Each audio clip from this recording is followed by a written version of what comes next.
नमस्कार दोस्तों, मैं संतोष सिन्हा आप सबका स्वागत करता हूं अपने इस YouTube चैनल में जिसका नाम है स्टॉक लर्निंग। दोस्तों, जैसा कि मैंने अपने पिछले वीडियो में बताया था कि अगर आप लोग बोलेंगे तो मैं एक वीडियो बनाऊंगा पेनी स्टॉक्स के बारे में कि एक अच्छा पेनी स्टॉक हम कैसे चुनें। क्योंकि आजकल मैं देख रहा हूं कि मेरे काफ़ी सारे जो दोस्त लोग हैं, भाई लोग हैं, वो किसी न किसी पेनी स्टॉक्स में वो फंस जाते हैं। रेट उनको कहीं कहीं कम नज़र आता है। वो देखते हैं कि ये 20 पैसे का स्टॉक है, 50 पैसे का स्टॉक है, 1 रुपये का स्टॉक है, 2 रुपये का स्टॉक है, यूसी लग रहा है, तो अभी इसमें मुझे एंट्री ले लेनी चाहिए। वो बेचारे उसमें एंट्री ले लेते हैं। और आपको जैसा पता है कि पेनी स्टॉक में जब बाइंग होती है तो बाइंग काफ़ी बल्क क्वांटिटी में, हैवी क्वांटिटी में, ह्यूज क्वांटिटी में लोग बाई करते हैं। ठीक है, उस स्थिति में क्या होता है कि वो 1 लाख 2 लाख रुपये उसमें इन्वेस्ट कर देते हैं, 50,000 रुपये इन्वेस्ट कर देते हैं। और जब वो स्टॉक लोअर सर्किट लगाता है फिर वो बेचारे परेशान हो जाते हैं। क्योंकि पेनी स्टॉक में जब भी या किसी भी स्टॉक में अपर सर्किट लगता है तो आपको खरीदने का चांस नहीं मिलता, और जब लोअर सर्किट लगता है तो आपको बेचने का चांस नहीं मिलता है। तो बहुत सारे लोग फंस जाते हैं। तो मैं इस वीडियो के माध्यम से सिर्फ उस पर थोड़ा प्रकाश डालना चाहूँगा कि जब भी आप पेनी स्टॉक खरीदें या आप अगर लेना चाहें तो उसमें किन बातों का आप ध्यान रखें। ये मेरी एक कोशिश है आपके नॉलेज को बढ़ाने के लिए। मैं कोई ज्ञान नहीं दे रहा हूँ, ये मेरी कोशिश है। तो सबसे पहले मैं बताऊँ कि पेनी स्टॉक होता क्या है। पेनी स्टॉक का डेफिनेशन अगर हमारे यहाँ देखें भारत में, तो जो स्टॉक 10 रुपये के नीचे होता है, कुछ लोग कहते हैं 20 रुपये के नीचे होता है, वो पेनी स्टॉक होता है। यानी पेनी का मतलब होता है पैसा। यानी जो स्टॉक जो है वो पैसे के दाम, मतलब कौड़ियों के दाम में आपको मिले, उसको पेनी स्टॉक बोलते हैं। सिंपल सा फंडा है। अमेरिका में जो स्टॉक $1 के नीचे का होता है, यानी सेंट में मिलता है, उसको पेनी स्टॉक बोलते हैं। मगर दोस्तों, ये तो डेफिनेशन हो गया, मगर मेरा पेनी स्टॉक के मामले में थोड़ा सा नज़रिया अलग है। मैं इसको पैसे के रूप में नहीं देख सकता कि ये कितने पैसे पे अवेलेबल है, ये 20 पैसे पे अवेलेबल है या 20 रुपये पे अवेलेबल है। क्योंकि कोई भी पेनी स्टॉक जो है वो पेनी होने से पहले वो पैनिक होता है। ठीक है, बाद में वो पेनी होता है, पहले वो पैनिक होता है। कारोबार अच्छा चल रहा होता है और उसके में जो मेनली जो रीज़न होते हैं जिसके कारण वो शेयर का प्राइस बिल्कुल फॉल होता है और वो पेनी स्टॉक शेयर की कैटेगरी में आ जाता है। तो जो मेन कारण है उसमें एक कारण आता है कंपनी के ऊपर बहुत ज़्यादा डेट, मतलब कर्ज। कंपनी उस कर्ज को चुका नहीं पाती है, इसका असर उसके ऑपरेशन पे पड़ता है। ईयर बाय ईयर वो लॉस बुक करती है और अंत में कंपनी जो है वो या तो एनसीएलटी में चली जाती है या किसी जो है वो विवाद में फंस जाती है और शेयर प्राइस बिल्कुल गिर जाता है, इन्वेस्टर को लॉस होता है। दूसरा एक रीज़न होता है स्कैम। कभी कभी किसी कंपनी में कुछ घपला होता है, बैलेंस शीट में घपला होता है, कुछ स्कैम होता है कंपनी के अंदर, इलीगल रूप से फंड कंपनी का कहीं और ट्रांसफ़र हो जाता है। तो इस वजह से भी लोगों को जब ये बात पता चलता है, ये जब मार्केट में आउट होती है बातें कि कंपनी में कुछ इलीगल हो रहा है, तो भी कंपनी का शेयर प्राइस जो है वो धड़ाधड़ गिरना शुरू हो जाता है। तो इससे आगे कि मैं पेनी स्टॉक, एक अच्छे पेनी स्टॉक की पहचान बताऊं, मैं थोड़ा ये भी ऐड करना चाहूँगा। क्योंकि काफ़ी सारे लोग हैं जिन्होंने, जब ये ऊपर के लेवल पे था ये पेनी स्टॉक्स, कुछ पेनी स्टॉक्स हैं, चाहे वो आरकॉम हो या आर पावर हो या फिर जो है सो आपका सीसीडी हो, कैफ़े कॉफ़ी डे हो, तो उन्होंने ऊपर के स्टॉक पे लिए हुए थे और आज भी वो उसमें बने हुए हैं और अभी पेनी स्टॉक हो गया है। तो सबसे पहले मैं उन लोगों को एड्रेस करना चाहूँगा कि देखिए, अचानक से कोई भी स्टॉक पेनी स्टॉक नहीं होता है, पहले वो पैनिक स्टॉक होता है। और जैसा मैंने बताया कि या तो स्कैम होता है या डेप्थ होता है। ठीक है, जैसे आर कॉम है, आर पावर है, ये सब कर्जे में डूबी कंपनी है। आलोक भी कर्जे में डूबी कंपनी थी, इस कारण ये पेनी स्टॉक के कैटेगरी में आ गई। ठीक है, लेकिन कुछ ऐसा, जैसे मैं सत्यम की बात करूंगा, आप लोगों को सत्यम इन्फोटेक पता होगा, उसके अंदर घोटाला हुआ था। सीसीडी की बात करूंगा, इसके अंदर भी ये कहा जा रहा है, इन्वेस्टिगेशन भी चल रहा है कि इसके अंदर जो मिस्टर सिद्धार्थ थे, मिस्टर सिद्धार्थ, उन्होंने भी कुछ फंड जो है वो इलीगली रूप से कहीं अलग ट्रांसफ़र किया था। तो कुछ स्कैम के कारण भी जो है वो नीचे आता है। तो जैसे ही अगर आप देखें कि किसी भी शेयर में बिकवाली शुरू हो गई हो, म्यूचुअल फंड्स बेच के भाग रहे हो, बड़े बड़े हैंड्स बेच करके भाग रहे हो, तो आप तुरंत अलर्ट हो जाएं और आप भी उस वक्त उसको सेल आउट करके निकलने की कोशिश करें, सेल ऑफ करके निकलने की कोशिश करें। आप उसको ऊपर से नीचे तक नहीं आने दें। जिन्होंने ऊपर के लेवल पे लिया हुआ था आज नीचे पछता रहे हैं, और वो कुछ लोगों ने तो एवरेजिंग भी की है, तो आप ऐसा मत करें। तो पेनी से पहले मैं बताऊंगा, स्टॉक पैनिक होता है और पैनिक में आप निकल जाए। अपने पोर्टफोलियो में कभी भी कोई स्क्रैप ना रखें, लाल निशान से भरे नहीं अपने पोर्टफोलियो को। अब आइए कि जब कोई भी स्टॉक, जब अब तो पैनिक की बात हो गई, जब वो पेनी कैटेगरी में आता है तो होता क्या है कि उस कंपनी का जो, अब एनसीएलटी में ज़्यादातर तो कंपनी जो है वो एनसीएलटी में चली जाती है, फिर एनसीएलटी में बीडर्स आते हैं, बैंक अपना पैसा वसूल करती है। तो आप 3-4 चीज़ों का ध्यान रखें जब भी आप पेनी स्टॉक में इन्वेस्ट करते हैं। तो पहला चीज़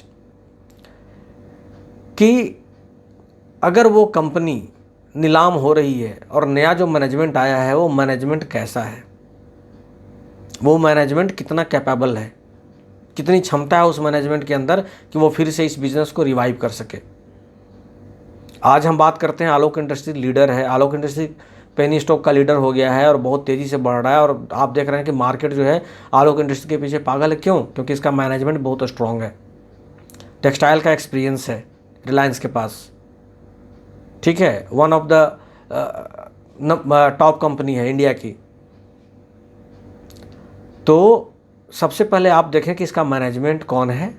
अगर मैनेजमेंट बहुत अच्छा है, रेपुटेड है, अगर कोई ब्रांड उसको खरीद रही है, तो आपका जो है वो थोड़ा सा उसमें चांस लेना चाहिए, ठीक है। पॉसिबिलिटी है कि वो कंपनी आगे चल के अच्छा कर सकती है। एक ये चीज़ हो गया। दूसरा चीज़, जो भी कंपनी इस पेनी स्टॉक वाले कंपनी को खरीद रही है वो क्यों खरीद रही है, इस पर भी ध्यान देना बहुत ज़रूरी है। जैसे आलोक इंडस्ट्रीज़ को रिलायंस ने खरीदा कि वो फिर से उस बिज़नेस को चलाना चाहती थी, एस्टेब्लिश करना चाहती थी, और सबको पता था कि रिलायंस इंडस्ट्री के अगर हाथ में आलोक इंडस्ट्री के जाने के बाद कंपनी अच्छा करेगी। तो यहाँ पे क्या होता है कि इन्वेस्टर का कॉन्फिडेंस बढ़ता है। रुचि सोया को जब पतंजलि ने लिया तो पतंजलि ने रुचि सोया को चलाने के लिए लिया और रुचि सोया को पतंजलि ने खड़ा कर दिया। यहाँ पर भी इन्वेस्टर का कॉन्फिडेंस बनता है। तो आपको ऐसे पेनी स्टॉक में जाना चाहिए। मगर रिलायंस कम्युनिकेशन में रिलायंस जियो ने जो बीड किया है, जो वो उसको ले रही है, उसके इक्विपमेंट को ले रही है, वो रिलायंस कम्युनिकेशन को चलाने के लिए नहीं ले रही है। यानी वो बिजनेस जो है रिलायंस कम्युनिकेशन का, वो अब ज़्यादा ग्रो नहीं करने वाला है। तो ऐसे स्टॉक से दूर रहें, ठीक है।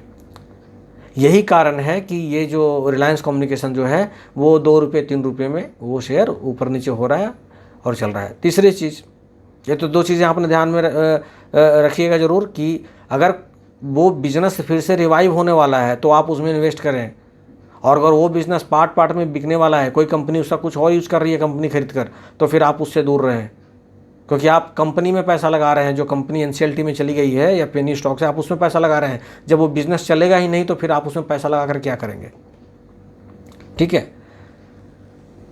और चाहे बिजनेस मॉडल कितना भी अच्छा हो पेनी स्टॉक का, जैसे आगे आपने देखा होगा कि ये जो आलोक इंडस्ट्री का भी 110 रुपये पे ट्रेड करती थी, आज देखिए 30-35 पे आ गई है। सीसीडी जो थी वो 190 से ऊपर ट्रेड करती थी पहले, आज 20-22 पे अवेलेबल है। यस बैंक 380 रुपये तक गया था, आज 11-12 रुपये पे अवेलेबल है। आर पावर कभी 500 से ज़्यादा, मतलब 430 पे तो इसने ऑफ़र किया था आईपीओ रिलायंस पावर ने, आज ये कंपनी 4 रुपये पे ट्रेड कर रही है।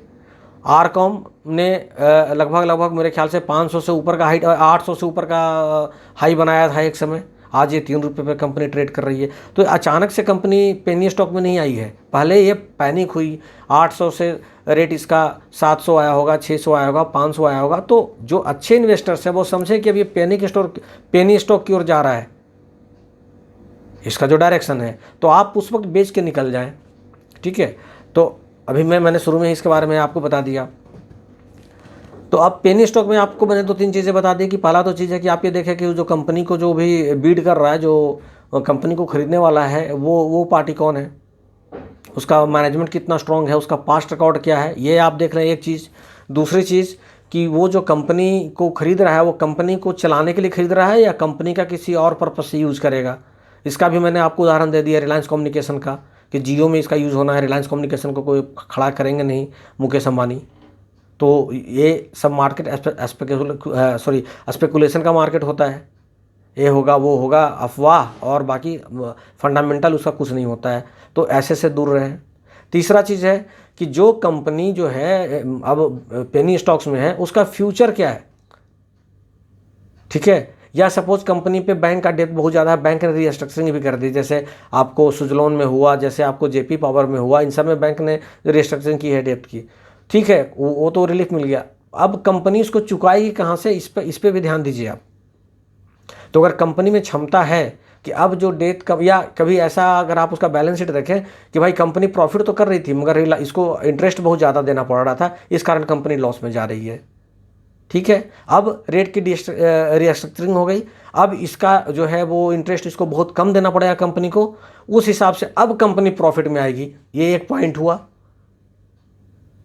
कि हाँ भाई अब कंपनी प्रॉफिट में आएगी क्योंकि डेट बहुत कम हो गया। विजिबिलिटी होनी चाहिए आपके सामने कि कंपनी जो है वो पहले 4,000 करोड़ कमा रही थी, इसमें से इसको 4500 करोड़ का तो इंटरेस्ट था, तो कंपनी लॉस में जा रही थी। अब लॉस घट करके 1,000 करोड़ आ गया, मतलब सॉरी इंटरेस्ट कम होकर के डेट रीस्ट्रक्चरिंग होने के बाद 1,000 करोड़ आ गया। तो अब 4,000 करोड़ में से 1,000 करोड़ अगर इंटरेस्ट भी देगी तो भी 3,000 करोड़ बचेगा इसके पास। तो ये आपके पास विजिबिलिटी होनी चाहिए। आप उसका बैलेंस शीट देखिए, जो पास्ट कंपनी जो पोस्ट कर रही है अपना क्वार्टरली रिजल्ट या एनुअल रिजल्ट, आप वो देखिए और देखिए कि डेट रिस्ट्रिक्शन से आपको उसको फ़ायदा होगा या नहीं होगा। अब जैसे कि सुजलोन की तरफ भी लोग भाग रहे हैं, जेपी पावर के लिए की तरफ भी लोग भाग रहे हैं। रीजन क्या है, रीजन एक ही है, क्या, डेट की रिस्ट्रक्चरिंग हुई है। लेकिन दोनों में से किसी एक कंपनी को तो ज़्यादा इसका फ़ायदा मिल रहा होगा, तो वो आपके लिए फर्स्ट पिक होना चाहिए कि जेपी पावर को ज़्यादा फायदा है, ये ज़्यादा रेवेन्यू अर्न कर रही है, कंपनी ज़्यादा तेज़ी से पेनी कैटेगरी से बाहर निकलेगी, ये पहचानिए आप। तो मैंने आपको 3 चीज़ें बता दी। अच्छा प्रमोटर्स, अगर उसका नया वाला प्रमोटर्स अच्छा हो। दूसरा, कंपनी का बिजनेस को वो रिवाइव करने की कैपेसिटी रखता हो। तीसरा, कंपनी का जो ये ग्रोथ हो वो आपको नज़र आ रहा हो कि हाँ कंपनी का तो ग्रोथ होगा। और चौथी कि उस सेक्टर में, कंपनी जिस भी सेक्टर में भी काम कर रही है, उस सेक्टर में अगर कंपनी का ग्रोथ है तो फिर तो जो बोलते हैं ना कि आइस ऑफ द टॉप, फिर वो वाली बात हो जाती है कि सब कुछ बढ़िया और कंपनी का ग्रोथ भी है आगे चल करके। तो अगर इस तरह का आपको स्टॉक मिले तो आप उसके अंदर एंट्री लें। अदरवाइज ये जो आप देख रहे हैं, मैं तो अगर गिनता चला जाऊँ ना तो आप सुन लीजिए, Alok industries, Birla tyres, BCG, opto circuit, R Com, R power, Ujaas energy, Urja global, USVL, JP power, Suzlon, मतलब मैं गिनता चला जाऊँगा, नाम खत्म नहीं होंगे। तो क्या सारे स्टॉक्स बहुत अच्छे हैं? तो आप इन 4-5 चीज़ों का, मैंने बहुत सीधे तरीके से समझाया आपको, इस 3-4-5 चीज़ों का आप ध्यान रखें, तब आप एक अच्छा स्टॉक चुन पाएंगे, ठीक है। कंपनी का प्रमोटर्स देखें, कंपनी जो है वो बिज़नेस को, प्रमोटर जो है जो भी कंपनी को खरीद रहा है वो उस बिज़नेस को रिवाइव करेगा, चलाएगा उस बिज़नेस को या नहीं चलाएगा, ये देखें। कंपनी जो है वो उसका जो डेट है वो कितना कम हुआ, अगर डेट रिस्ट्रक्चरिंग हुई है तो अब कंपनी को रिस्ट्रक्चरिंग होने के बाद कितना फ़ायदा मिलेगा उसके बैलेंस शीट को, ये देखें। और कंपनी जिस सेक्टर में काम कर रही है उस सेक्टर में इसका ग्रोथ, उस सेक्टर का ग्रोथ कितना है, कंपनी के पास क्लाइंट कितने हैं, कैसे हैं, इन चीज़ों पे ध्यान रखिए। आप कभी भी लॉस बुक नहीं करेंगे, कभी भी लॉस बुक नहीं करेंगे, क्योंकि आपने एक अच्छा स्टॉक चुना है। और आप सिर्फ यूसी और एलसी देख करके किसी भी तरह का कोई भी इन्वेस्टमेंट का डिसीजन ना लें, क्योंकि आपको पता है ऑपरेटर किसी चीज़ को कहाँ से कहाँ तक खींच लेते हैं। हालांकि सितंबर के बाद तो वो ऑपरेटर पे भी अंकुश लगने वाला है, लेकिन फिर भी वो अलग विषय है। तो ऑपरेटर किसी भी स्टॉक को कहाँ से कहाँ खींच लेते हैं, और मेरे काफ़ी भाई लोग इसके अंदर फंस जाते हैं। मगर आप इन चीज़ों का ध्यान रखेंगे तो आप पेनी स्टॉक के अंदर कभी भी नहीं फंसेंगे, ठीक है। एक और मैं इसके बाद एक वीडियो आज पोस्ट करूँगा, उसमें मैं आपको एक बहुत ही सिंपल और सीधा तरीका बताऊँगा कि आप अच्छे स्टॉक को आप कैसे चुन सकते हैं, ठीक है। क्योंकि आपको पता है कि एक्सचेंज में तो हज़ारों कंपनियां लिस्टेड है, तो आपको जब कभी भी कोई अच्छा स्टॉक चुनना होगा कि भाई किस स्टॉक में इन्वेस्ट करें, तो आप जाके जो भी 1000 कंपनी है या जितनी भी कंपनी है सबका आप एक एक करके तो सबका आप फिनेंशियल देखेंगे नहीं, एक्सप्लोर तो करेंगे नहीं सारी कंपनी को। कितना दिन करेंगे आप, कितना टाइम लगेगा करने में। तो बिल्कुल सिंपल और सीधा तरीका मैं बताऊंगा कि कैसे जो है आप कंपनी को का एक लिस्ट बनाएं कि इस कंपनी में मुझे इन्वेस्ट करना है और इसमें से कौन सी अच्छी कंपनी है जिसमें कि मुझे ज़्यादा पैसा इन्वेस्ट करना है या सिर्फ उसमें ही इन्वेस्ट करना है। बहुत बहुत मतलब मैं सीधा और सिंपल तरीका आपको बताऊंगा। इसमें कोई बहुत ज़्यादा जो है वो एजुकेटेड और लर्नर्ड होने की ज़रूरत नहीं है। इसके बाद मैं वो वीडियो पोस्ट करूँगा। तो मैं उम्मीद करता हूँ कि ये जो मेरा पेनी स्टॉक पे जो वीडियो था ये आप लोग को अच्छा लगा होगा। आप मुझे कमेंट में बताएंगे कि आपको कैसा लगा। और इसके माध्यम से, इस वीडियो के माध्यम से मैं आप लोगों को किसी भी पेनी स्टॉक में इन्वेस्टमेंट करने के लिए प्रोत्साहित नहीं कर रहा हूँ। ये मैंने एक नॉलेज शेयर किया है आप लोगों के साथ, जो मेरा अपना व्यू है। ठीक है, इसी के साथ मैं आप लोगों से विदा लेता हूँ। और आपको पता है कि मेरा जो ईमेल आईडी है चैनल का वो है stk.learning@gmail.com। तो इसी के साथ मुझे इजाज़त दीजिए। नमस्कार, जय हिंद, जय भारत, वंदे मातरम।